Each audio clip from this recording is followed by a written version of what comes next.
Ya, assalamualaikum warahmatullahi wabarakatuh. Selamat malam, salam jumpa dengan Bob, Bang Oki, Borneo. Kali ini saya akan membuat sebuah podcast dalam acara podcast kita adalah podcast Bang Oki Borneo.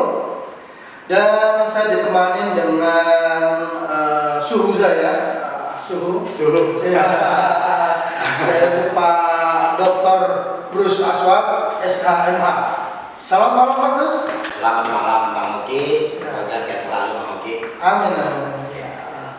Ya untuk ini adalah tamu perdana kami di Bob, yaitu Pak Bruce.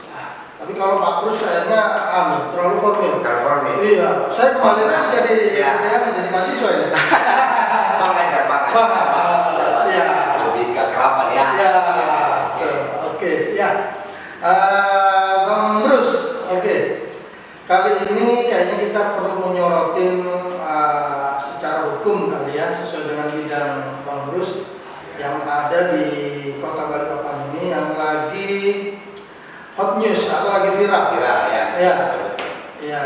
yaitu terkait masa hari gini masih ada yang namanya pungli. Nah, itu ini kita ekonomi sudah kecepit, masih terpuruk, baru mau merangkak, ternyata ada orang yang menarik memanfaatkan, biar mendirikan orang lain. Nah, ini terjadi Bang Bruce di sebuah pasar induk di Kota Balikpapan di daerah Kecamatan Balikpapan Barat. Nah, saya mendapatkan sebuah laporan bahwasanya pedagang di sana itu ditarikin uang lagi selain uang retribusi. Oh iya? Iya. Nah, ada uang retribusi, ada uang untuk apalah. Nah, kita anggap ini sebagai pungli. Nah, menurut Bang Bruce bagaimana tentang pungli? Baik, Mas Oki, luar biasa Mas Oki ini ya. Saya ngikutin karirnya Mas Oki ini di medsos luar biasa ini ya. Saya tidak sangka bahwa sekarang sudah mulai eksis. Baik, makasih Mas Oki. Kita lihat dulu pungli. Sebenarnya apa sih pungli? Memang secara regulasi tidak tersurat secara resmi. Tidak terdapat di dalam aturan tentang apa itu pungli dan bagaimana sanksinya. Pungutan liar atau pungli itu hakikatnya adalah seseorang ini yang memanfaatkan untuk sesuatu yang ditarik yang tidak berdasarkan aturan. Nah, disinilah ketika tidak adanya regulasi yang mengatur tentang itu, masuklah oknum memanfaatkan itu. Nah, jadi sebenarnya keadaan ini, ini sebenarnya apa penyebab sebenarnya pungli? Banyak faktor yang menyebabkan orang melakukan pungli. Tidak menuntut dia itu kaya, pejabat maupun masyarakat biasa, ketika ada peluang, kesempatan yang mana tidak diawasi muncul di situ. Nah, tadi pertanyaan maksudnya ada salah satu pasar yang terindikasi adanya pungli. Berarti kan kita bisa melihat kok bisa terjadi di situ. Berarti kalau kita bicara faktor yang paling dominan di sini, ada beberapa faktor yang menyebabkan terjadi pungli, tapi saya hanya melihat satu saja, yaitu sistem controlling atau pengawasan. Saya hanya melihat dari sisi itu. Saya melihat dari faktor lainnya seperti ekonomi, kehidupan dia, karakter, apa susah nggak melihat itu. Tapi yang saya ini pengawasan. Nah, berarti bicara pengawasan yang punya kewenangan siapa? Nah, itu pertanyaannya. Berarti yang diberi secara atribut melalui undang-undang yang punya kewenangan melakukan pengawasan itu adalah pemerintah. Bidang siapa? Dinas Perdagangan. Berarti kalau terjadi pungli di situ, maaf saya tidak akan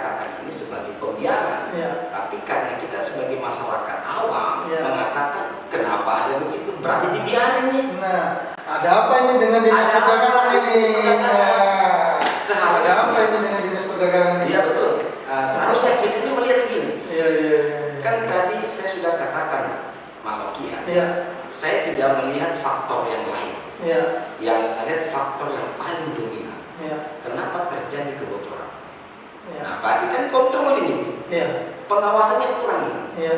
Ketika pengawasan itu tidak dijalankan, berarti kita bisa mengatakan ini pembiaran. Ketika terjadi pembiaran, ya. maaf, ya. berarti di situ ada sengaja dibiarkan supaya masuk itu. Kepada siapa? Dan entah walau-walau. Dan inilah yang saya katakan bahwa Mas Oki ini pungli sangat berbahaya sebenarnya. Ini merusak integritas. Nggak bisa dibiarkan. Harus ditindak. Harus ditindak, Mas. Kalau tidak, Pak,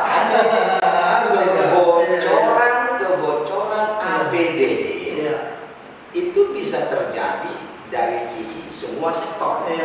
Tapi kalau bicara sektor perdagangan, nah ini yang bisa terjadi kebocoran salah satunya tadi pungli. Seharusnya itu Mas Oki APBD bertambah, tapi karena tidak disetor atau bagaimana modelnya, motifnya untuk memperkaya diri sendiri.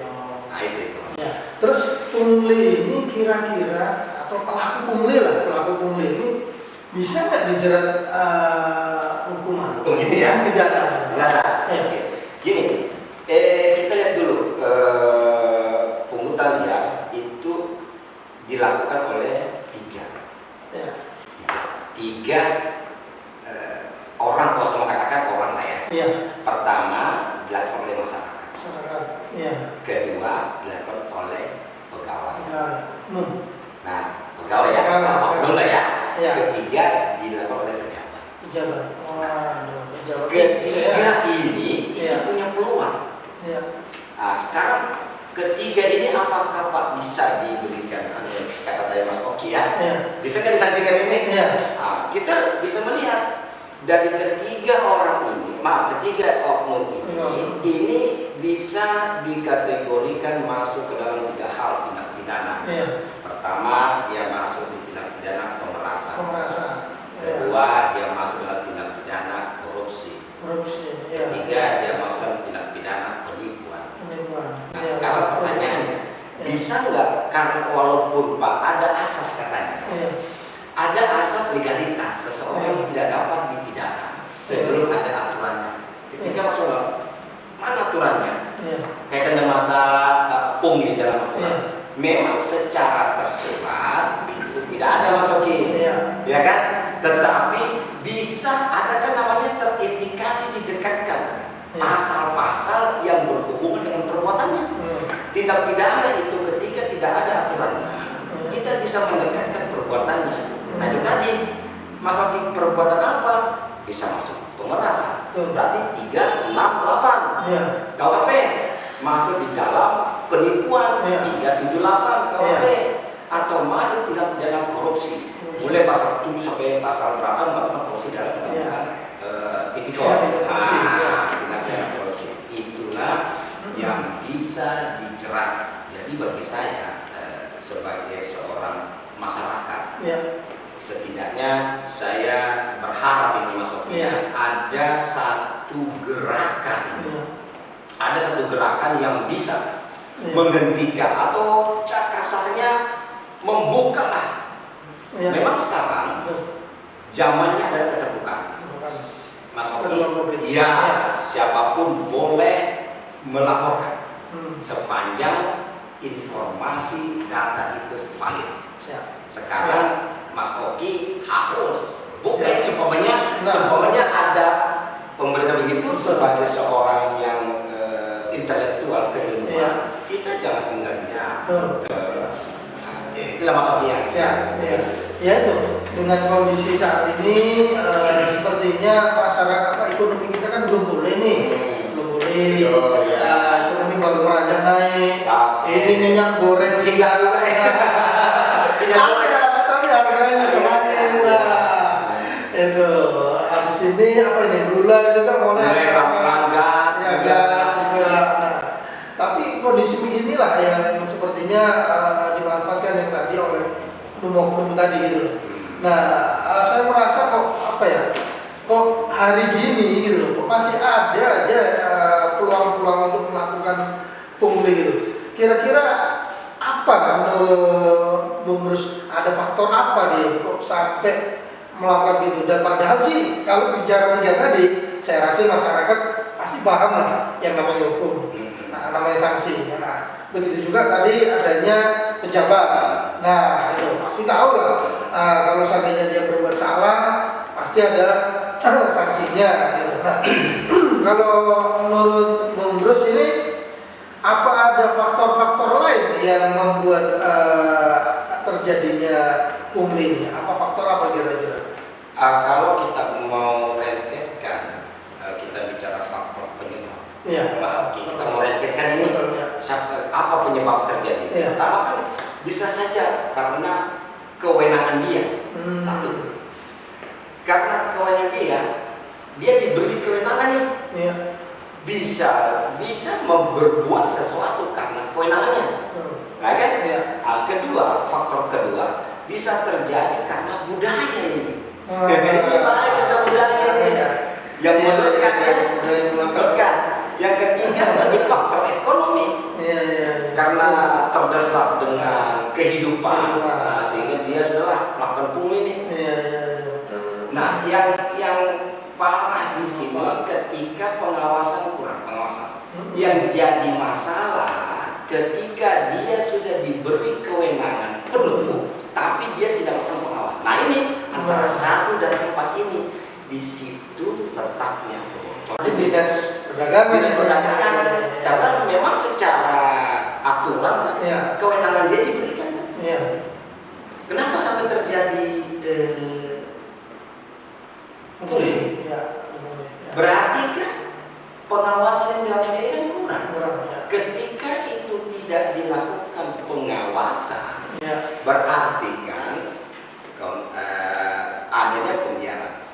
Ada dalam suatu teori disebutkan Mas Oki. Teori Robert Simon. Robert Simon kata begini, berlakunya hukum di masyarakat. Itu teori berlakunya hukum di masyarakat. Itu Robert Simon. Mengatakan begini, siapa yang punya kewenangan? Nah, itu ada komponen-komponen itu yang diberikan kepada dia, kata Robert Simon. Itu hukum tidak bekerja secara optimal. Salah satunya di dalam teori Robert Simon itu adalah karena hukum itu dibiarin. Bukan hukum yang dibiarin, tapi orang yang menjalankan kewenangan untuk hukum itu melakukan pembiaran. Nah, itu secara definisi. Nah, Robert Simon mengatakan itu. Jadi ketika terjadi hukum, kenapa hukum tidak berfungsi di masyarakat?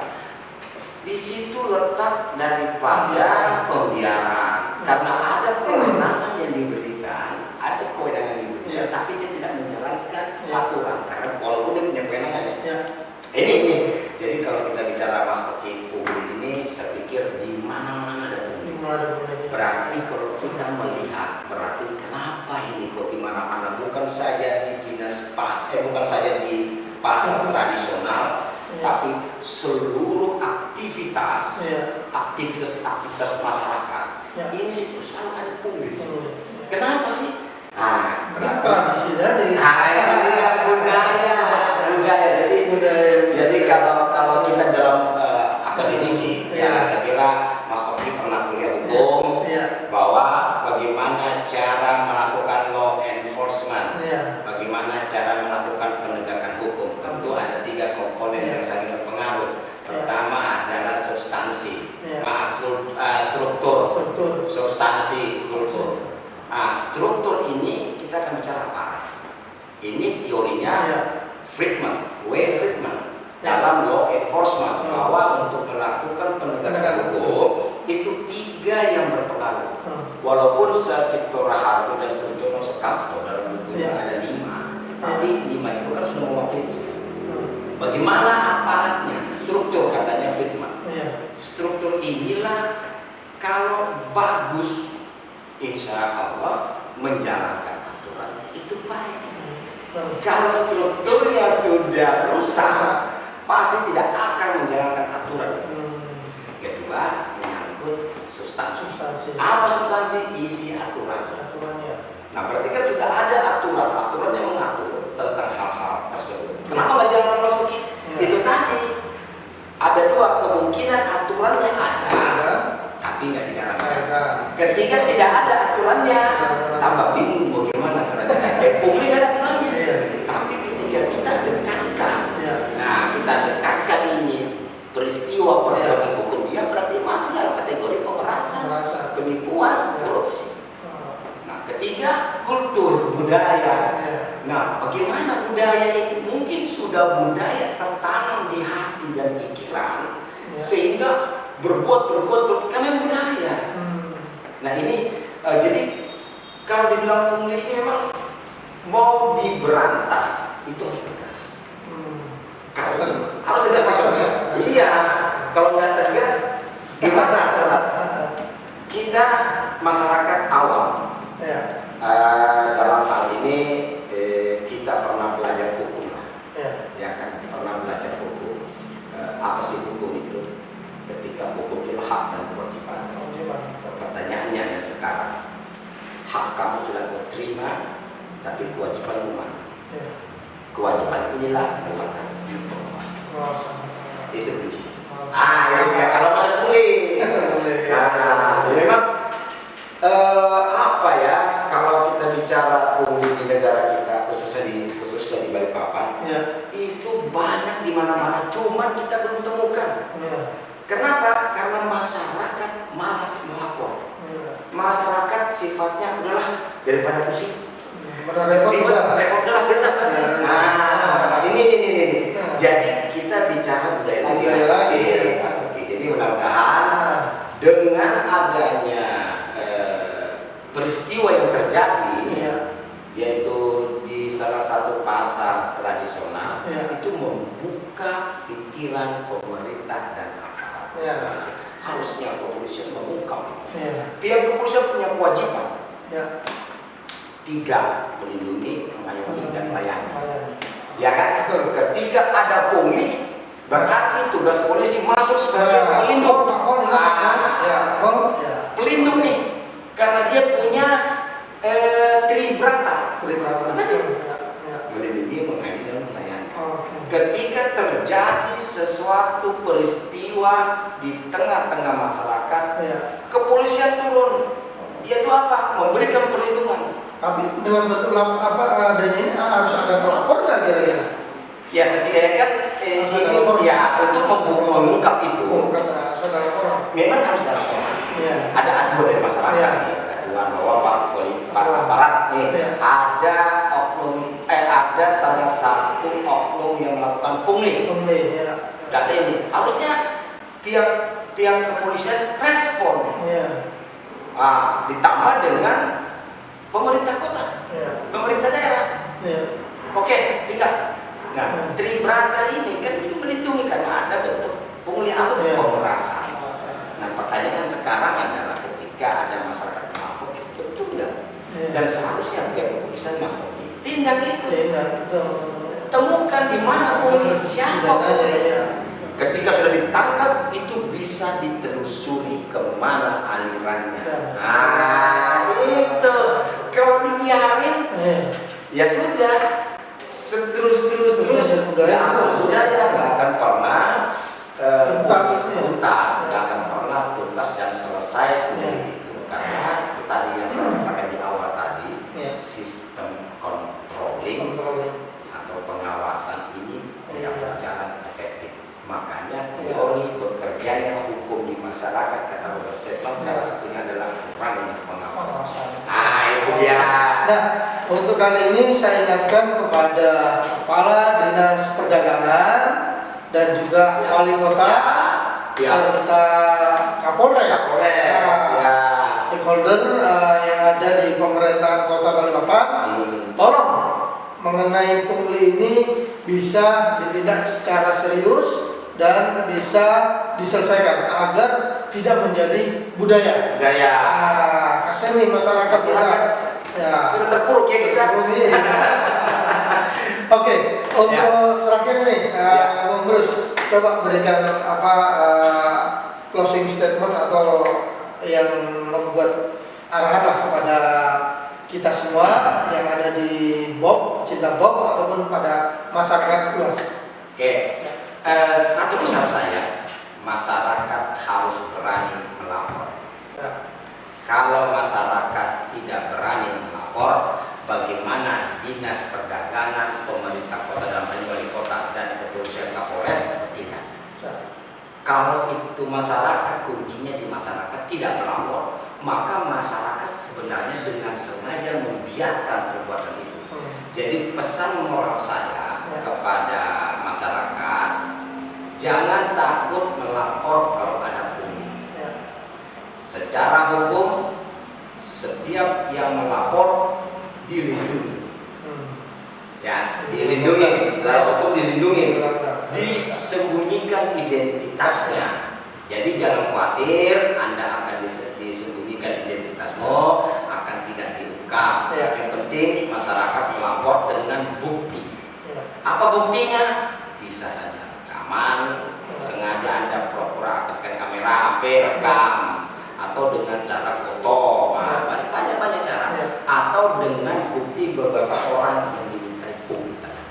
Jadi ketika masyarakat melapor, insya Allah pungli-pungli yang ada di Kota Balikpapan bisa diberantas sampai ke akar-akarnya. Siapa itu akar-akarnya? Berarti yang punya kewenangan. Nah, siapa tahu sehingga